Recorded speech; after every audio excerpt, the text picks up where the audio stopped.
Hello everyone, welcome to Code Shark. मेरा नाम है हिमांशु और आप देख रहे हैं lecture 10 of the series recursion फोड़ देंगे। तो चलिए शुरू करते हैं।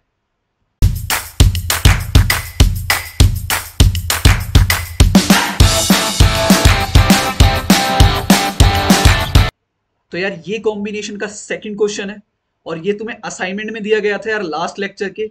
एंड आई होप तुमने कर लिया होगा यार। फिर भी ये वीडियो एंड तक देखना। तुम्हें ऑप्टिमाइजेशंस बताऊंगा यार कि कैसे ऑप्टिमाइज करते हैं कोड को। रन टाइम ऑप्टिमाइज करके दिखाऊंगा यार इसका। प्लस टाइम कॉम्प्लेक्सिटी और स्पेस कॉम्प्लेक्सिटी को एनालाइज करेंगे। मुझे पता है तुम्हें डिफिकल्टी आई होगी उसमें। तो चलो यार क्वेश्चन की तरफ जंप करते हैं डायरेक्टली। तो यार ये आ गए हम क्वेश्चन पर। तो क्या कह रहा है क्वेश्चन? क्वेश्चन कह रहा है यार कि तुम्हें एक एरे दिया होगा इंटीजर्स का, ठीक है, और एक गिवन होगा टारगेट, ठीक है। तुम्हें कॉम्बिनेशंस बनाने हैं उस एरे में से ताकि जो उन एलिमेंट जो तुमने पिक करे उनका सम टारगेट के इक्वल आ जाए। अच्छा, ठीक है, ये समझ आ गया। मेन चीज क्या है इस क्वेश्चन में? इस क्वेश्चन में ये वाली लाइन यार, ये क्या कह रही है? The same number may be chosen from the array. ये एरे कैंडिडेट नाम दिया हुआ है इन्होंने उस एरे का, अनलिमिटेड नंबर ऑफ टाइम्स इन्होंने बोल्ड किया हुआ है। ये मेन क्रक्स है इस क्वेश्चन का। ओके, तो चलो एक बार इस क्वेश्चन को समझते हैं अपनी स्क्रीन पर चल के और फिर देखते हैं क्या है।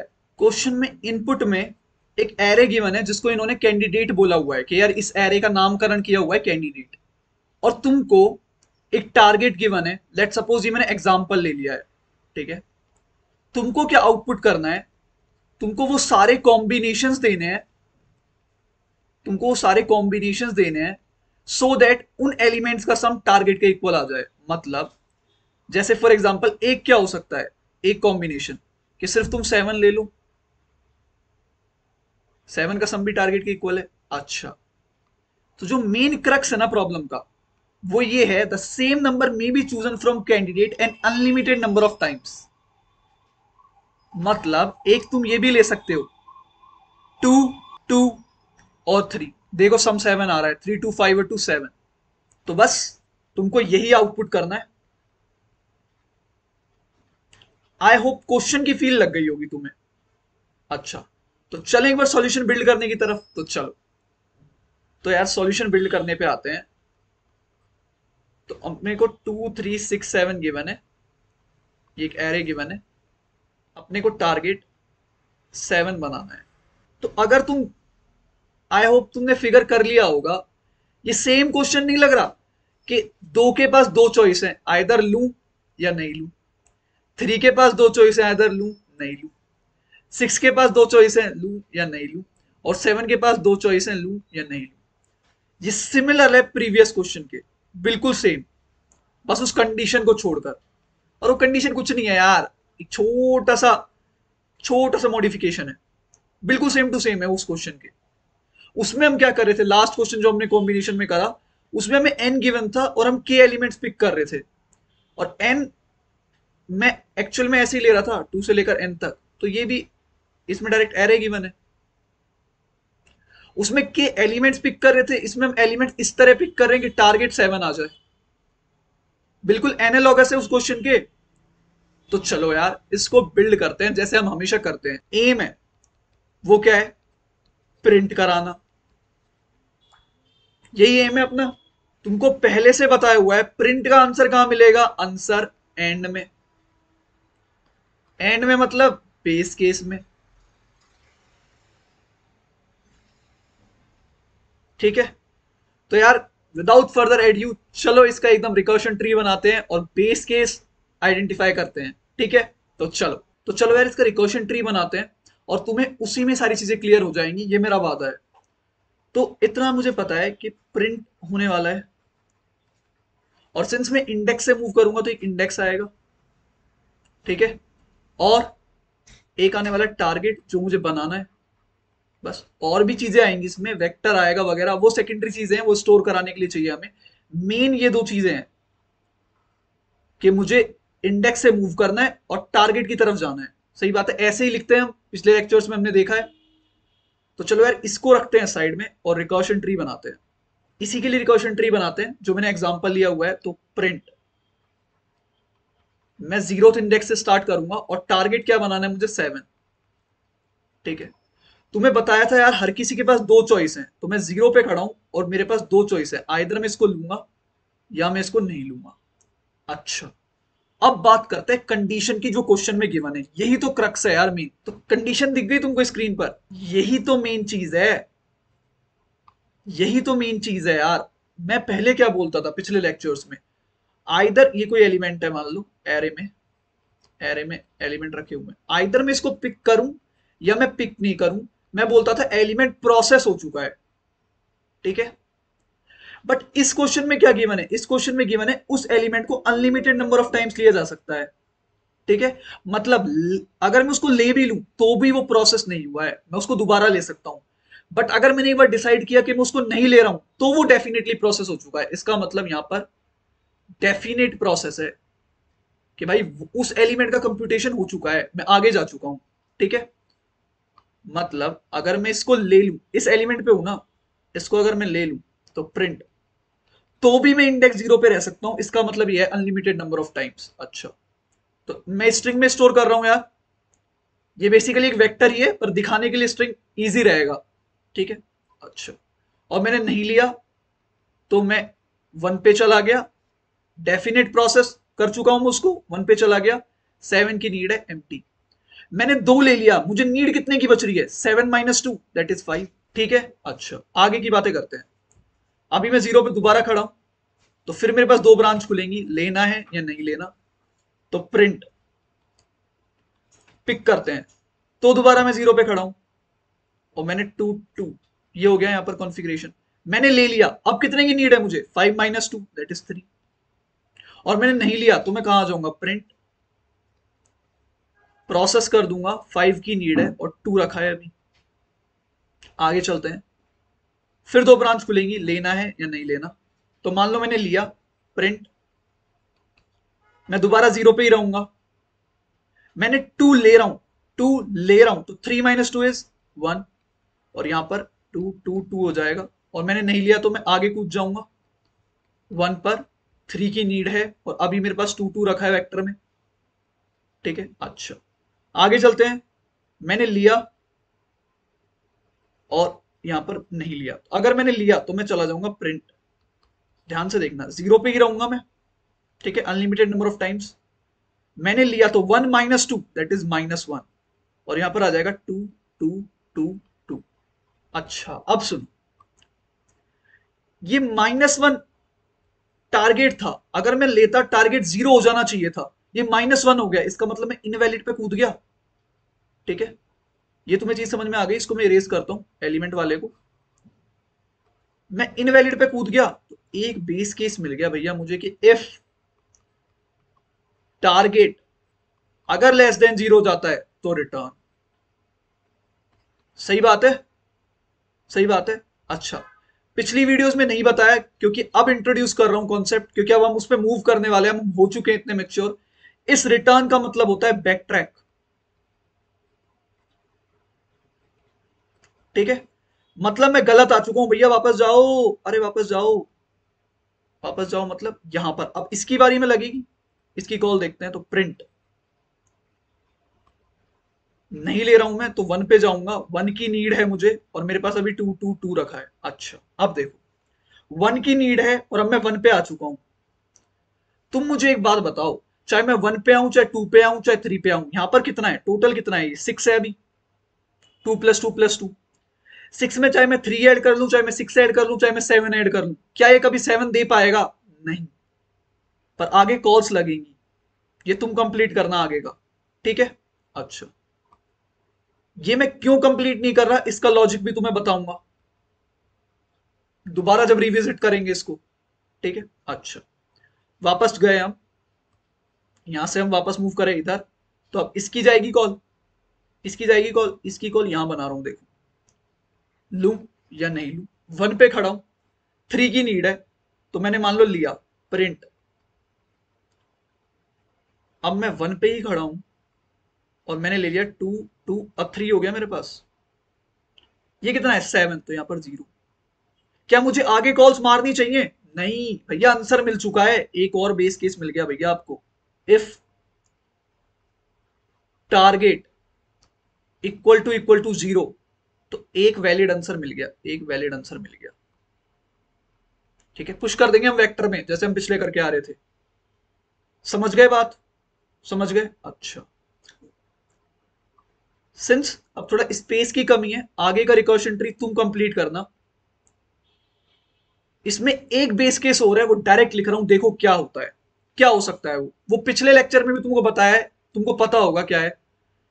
0 से 1 पे गया, तो मैं जब 7 पे आ जाऊंगा, जब मैं 7 पे आ जाऊंगा, मतलब इंडेक्स 3 पे, तो भी 2 लगेंगी, लूं या नहीं लूं? तो नहीं लेके मैं कहां चला जाऊंगा, मैं इंडेक्स प्रोसेस कर चुका हूं उस एलिमेंट को नहीं लेके, तो मैं प्रिंट इंडेक्स 4 पे चला जाऊंगा, और यहां पर कुछ होगा, यहां पर भी कुछ होगा। ये क्या है? ये तो इनवैलिड है भैया, ये तो एग्जिस्ट ही नहीं कर रही है। तो एक बेस केस और मिल गया हमको। इफ अगर मेरी इंडेक्स ग्रेटर देन और इक्वल टू n होती है, तो भैया मैं इनवैलिड आ चुका हूं, रिटर्न बैक ट्रैक कर जाओ, खत्म। भाई ये स्लाइड पूरी की पूरी एज इट इज, या तो स्नैपशॉट ले लो, ये बहुत इंपॉर्टेंट है, ये बहुत इंपॉर्टेंट है। ठीक है, सब चीजें क्लियर कर दी। 3 बेस केस है। पहला, यहां दूसरा हमने आइडेंटिफाई करा, और ये रहा तीसरा। ठीक है, तो चलो यार इसको डायरेक्ट कोड करते हैं चल के। तो यार अब आ गए हम हमारी कोड की स्क्रीन पर, तो चलिए यार इसे कोड करते हैं। तो सिंस 2D वेक्टर रिटर्न करना है, वेक्टर ऑफ वेक्टर्स, तो बना लेते हैं यार, vector of vector int answer. एक वेक्टर टेम्पररी बनेगा, उसमें मैंने स्ट्रिंग यूज करी है, बताया था कि टेम्पररी वेक्टर यूज होने वाला है। अच्छा, एक साइज और ले लेते हैं यार कैंडिडेट्स एरे का, कैंडिडेट डॉट साइज। अच्छा, अपना फंक्शन बनाते हैं रिकर्सिव। इंडेक्स इनिशियली 0 रहेगी, n जाएगा, कैंडिडेट जाएगा, एरे टारगेट जाएगा, आंसर जाएगा, और हमारा टेम्पररी वेक्टर जाएगा, और रिटर्न कर देंगे क्या? आंसर। ठीक है, तो चलो अपना प्रिंट फंक्शन डिफाइन करते हैं, वॉइड प्रिंट इंडेक्स n, इसको एज इट इज कॉपी कर लेते हैं, सेम टू सेम ही तो लिखना है, तो यहां पर डाल देते हैं कॉमा, ये answer vector, vector of vector int, ये रेफरेंस से जाएगा, और ये भी रेफरेंस से जाएगा। नई कॉपी थोड़ी बनानी है, इसलिए रेफरेंस से डाल रहे हैं। यहां पर हमारे प्यारे बेस केस आएंगे, वो बाद में लिखेंगे, सबसे पहले चलते हैं। सबसे पहले क्या? पिक, तो टेम्प डॉट पुश बैक क्या? कैंडिडेट्स ऑफ आई को। उसके बाद हम कॉल मारेंगे प्रिंट को। अच्छा, i+1, i+1 गलत, आई पे ही रह सकता हूं, बताया था अनलिमिटेड नंबर ऑफ टाइम्स, ये लिख रहा देखो। ठीक है, तो आई पे ही रहूंगा, comma n candidates, comma target minus, target minus भी तो होगा, ले चुका हूं ना एक तो मैं, candidates of I, comma answer, comma temp. ठीक है, अच्छा, अब नॉट पिक पे चलते हैं।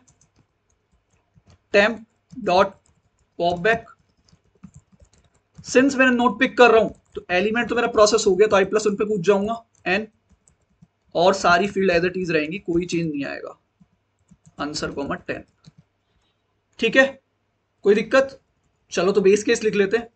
कितने बेस केस थे? 3 थे, अभी रिकर्शन ट्री में देख के आए हैं। तो फर्स्ट बेस केस, इफ अगर टारगेट इक्वल टू 0 हो गया, मतलब मेरे को एक आंसर मिल चुका है वैलिड, कहां पर स्टोर है वो? टेम्प में, तो answer dot push back temp में, और रिटर्न कर जाओ।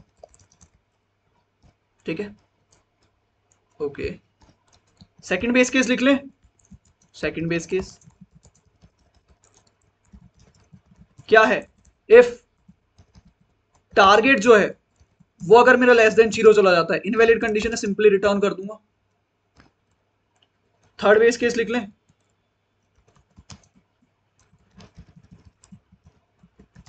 थर्ड बेस केस क्या है? इफ इंडेक्स ग्रेटर देन और इक्वल टू n हो जाती है, तो भी रिटर्न कर दूं।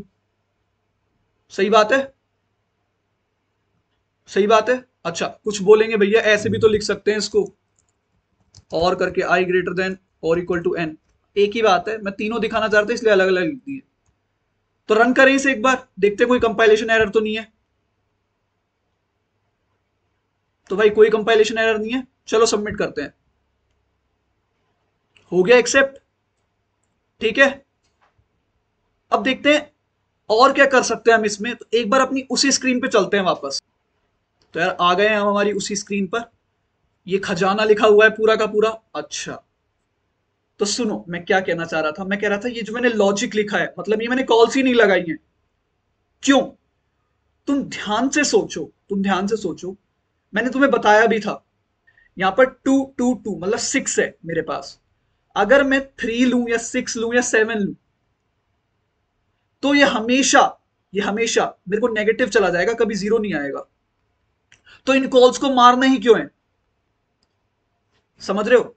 मैं अपना रन टाइम अच्छा करूंगा, रन टाइम थोड़ा अच्छा कर सकता हूं, मैं इन कॉल्स को अवॉइड कर सकता हूं। कैसे? कैसे कर सकते हो भैया आप इनको अवॉइड? मैं ये कॉल्स मारूंगा ही नहीं, इसलिए मैंने बनाया भी नहीं आगे। ये ऑप्टिमाइजेशन है। देखो एक बार दोबारा बताता हूँ, इस स्लाइड को हटाते हैं यहाँ से। ये वही स्लाइड है, वो एज इट इज कर दी। मैं यहां पर हूं, तो देखो इस वाले को चलाते हैं एक बार। इस वाले को प्रिंट 1,1,